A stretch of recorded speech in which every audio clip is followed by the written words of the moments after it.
好，从7日开始，台北市是开放了有7家医院可以免费提供民众来做 PCR 的检测。好，我们现在呢所在的位置是联合医院的中心院区哦，可以看到呢，现在已经是有民众在外面准备的要来报到了。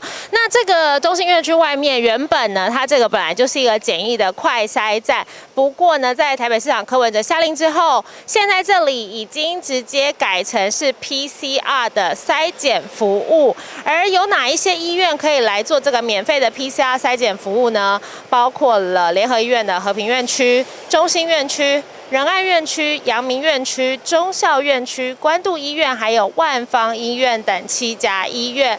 那民众要怎么样来进行这个流程呢？首先到这个网络上来预约挂号。那你预约过了后，到现场已经有排到时间了，到现场就可以来报到了。那报到的时候是携带这个身份证明还有健保卡就可以来做报到。那我们现在看到啊，今天早上大概8点的时候，已经大约有将近20位民众来到这里来排队。那他们都是事前有在网络上做预约的。那我们可以看到这个整个的动线，只要到报到处报到之后，后面就有一个挂号区。那挂号区的话，医生会跟你进行简单的问诊。那在只要轮到你之后，因为他们这边都有设置这个简易的这个休息站。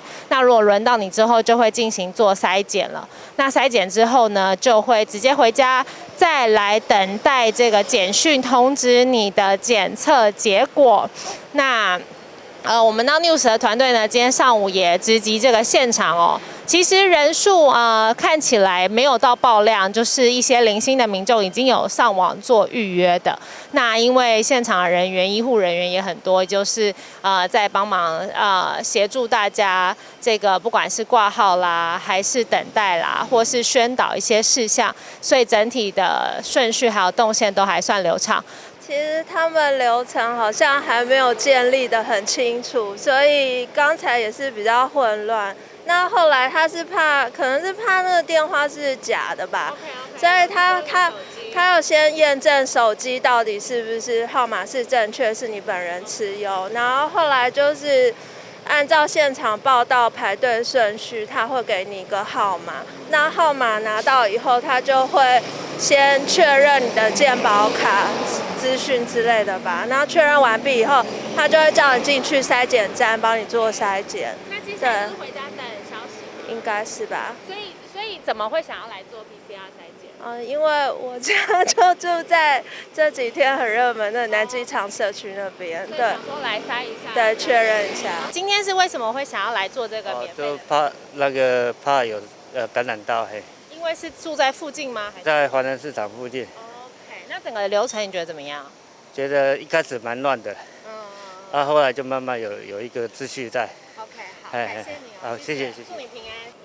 那因为这一次的预约哦，每一个人都可以选择自己想要的时段。那时段满了，医院也会提供不同的时段，所以现在看起来整个的动线是很流畅的。特别的是，这个 PCR 检测不只是台北市民，全台湾的民众有意愿的话，都可以来这边做检测。而台北市府是强调说，一家医院一天可以提供320位的筛检量能，加起来7间医院就有2240位的量能。如果有需要的民众也请多多留意了。那如果想要知道更多疫情的讯息，也持续锁定 No News 今日新闻。